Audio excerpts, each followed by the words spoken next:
நாங்கள் ஒரு இடத்துல, நான் ஊழியத்துக்கு வரதுக்கு முன்னாடி நடந்த சம்பவம். நாங்கள் ஒரு இடத்துல குடியிருந்தோம். நாங்கள் ஒரு 30 வருஷமாக அங்கே இருந்தோம், கடை வச்சுருந்தோம். அப்போது அந்த வீட்டுக்காரங்க வந்து சொன்னாங்க, நாங்கள் கடையை விற்க போகிறோம், நீங்கள் காலி பண்ணுங்கன்னு சொன்னாங்க. அப்போ நாங்கள் சொன்னோம், நீங்கள் கடையை விற்க தானே போகிறீங்க, 30 வருஷமாக இருக்கிறோம், என்ன வேலைன்னு சொல்லுங்கள், நாங்களே வாங்கிக்கிறோம் அப்படின்னு சொன்னோம். அப்போ அந்த வீட்டில் ஒருத்தர் சொன்னார், எங்களுக்கு நீ குடி வந்துட்டு எங்களை வாடகை கொடுத்துட்டு ஓனராக பார்க்குறியா, பிச்சைக்காரனு கூட கொடுப்பேன், உனக்கு கொடுக்க மாட்டேன். தேவாட சொன்னார், சேம் வேர்ட் சொன்னார். பிச்சைக்காரனை கொடுப்பேன், உனக்கு கொடுக்க மாட்டேன் அப்படின்னு ஒரு வார்த்தையை சொன்னார். அப்போது எங்கள் அம்மாவுக்கு ரொம்ப வருத்தம். இப்போ எங்கள் அம்மா சொன்னாங்க, என்னப்பா இந்த மாதிரி ஒரு வார்த்தை சொல்லிட்டாங்க, 30 வருஷமாக பழகிருக்கோம், டெய்லி பார்த்துருக்கோம், பேசியிருக்கோம், விற்க தானே போகிறாங்க, நம்ம போய் கேட்கலையே, யாரோ ஒருத்தருக்கு விற்க போகிறாங்க, அதை நம்மகிட்ட கொடுத்தா என்னப்பான்னு. அப்போ தான் ஆண்டவர் ஏற்றுக்கொண்ட சில காலங்கள் ஆயிருந்துச்சு. நான் போய் ஜோம் பண்ணேன், எனக்கு ஆண்டவர் ஒரு வாக்கு பண்ணார். இது ஆண்டவர் பண்ண வாக்கு, அவங்களே கொண்டு வந்து கொடுப்பாங்க, வாங்கிக்கோ, நீ கேட்காதுன்னு சொன்னார். இது கர்த்தர் சொன்ன வார்த்தை. அப்போ நான் ஊழியக்காரன் கிடையாது, எனக்கு ரொம்ப ஆவிக்குரிய அனுபவம் இன்னைக்கு இருக்கிற மாதிரி, அதாவது இன்னைக்கு ஒன்றும் இல்லை, இன்னைக்கு இருக்கிற அளவு கூட அன்றைக்கி கிடையாது, அதை சொல்ல வரேன். அப்போது ஆண்டவர் சொன்னார், அவங்க கொண்டு வந்து கொடுப்பாங்க, நீ வாங்கிக்கோனார். இதை போய் நான் எங்கள் அம்மா கிட்ட சொன்னேன், ஆண்டவர் சொல்கிறாருமா இந்த மாதிரி அவங்களே கொடுப்பாங்களா, வாங்கிக்க சொல்கிறாரு. எங்கள் அம்மாவுக்கு நம்பிக்கை இல்லை, என்னப்பா சொல்கிறேன். அப்போல்லாம் பைக் தான், நான் எங்கள் அம்மா பைக்கில் குறைச்சி பேசிக்கிட்டே போகிறேன், இல்லைம்மா பயப்படாதீங்கன்ட்டு சொல்லிட்டு மறுநாள் காலையில் கடைக்கு வரோம், வாசலில் செங்கல் கொண்டு இறக்கியிருக்காங்க, மண்ணு கொட்டியிருக்காங்க, கடையை இடிச்சிட்டு நாங்கள் கட்ட போகிறோம், 3 மாதம் தான் டைம், எல்லா பொருளும் வாங்குறோம், வெளியே போங்க அப்படின்னாங்க.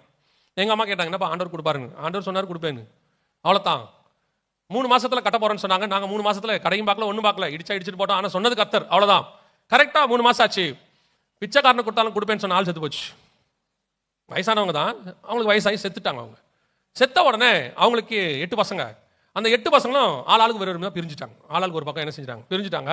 இப்போது எங்கள் கடை, நாங்கள் இருந்த இடம் அந்த 8 பேரில் ஒருத்தருக்கு பாகமாக மாறிடுச்சு. கர்த்தருடைய இந்த உலகத்தில் சொல்லும்போது ஸ்க்ரீன் பிளேம்பாங்க, கர்த்தருடைய அந்த திட்டம் நடத்துதல் எப்படி இருக்கு பாருங்கன்னு சொல்கிறேன். 8 பேருக்கு பிரிச்சுட்டாங்க. எங்கள் கடை ஒரு ஆளுக்கு போயிருச்சு, அவர்கிட்ட போயிருச்சு.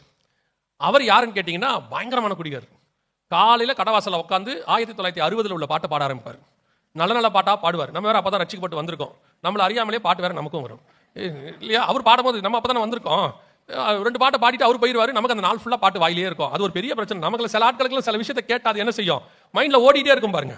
அப்படிப்பட்ட ஒரு மனுஷன். ஆனால் பயங்கர குடிக்கார். காலையில் குடிச்சிட்டு ஆரம்பிச்சிருவார், 6-6:30 ஆரம்பிச்சிருவார். அப்படியே ஆரம்பிச்சு பயங்கரமாக இப்படியே ஒரு 1.5 வருஷம் போச்சு.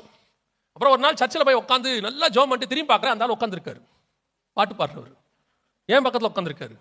நான் கேட்டேன், நீங்கள் எங்கே இங்கே அப்படின்னு. அவர் கேட்டார், நீ எங்கே இங்கே அப்படின்னாரு. நான் சொன்னேன், நான் இங்கே ஒரு 10 வருஷமாக, கிட்டத்தட்ட ஒரு 7-8 வருஷமாக இங்கே தான் வந்துட்டு இருக்கேன். அவர் சொன்னார், நான் இப்போ ரட்சிக்கப்பட்டு இப்போ தான் 2 மாதம் ஆகுது, இங்கே தான் வந்துட்டு இருக்கிறேன். அந்த மனுஷன் ரட்சிக்கப்பட்டு 2 வருஷம் ஆச்சு திருப்பியும். அதுக்கப்புறம் ஒரு நாள் என்னை கூப்பிட்டாரு, இந்த கடையை நான் கொடுக்கலான்னு இருக்கிற, வாங்கிக்கிறியானார். கர்த்தருடைய வார்த்தை 100% ஆம் என்றும் நிறைவேறும். அவர்களே கூப்பிட்டு கொடுப்பாங்க, வாங்கிக்கினாரு. ஆகிறதுக்கு 4 வருஷம் ஆச்சு. ஆனால் காத்திருக்கணும் பொறுமையாக. கர்த்தருடைய வார்த்தை மட்டும்தான் நடக்கும். யார் என்ன சொன்னாலும் கவலைப்படவே கூடாது.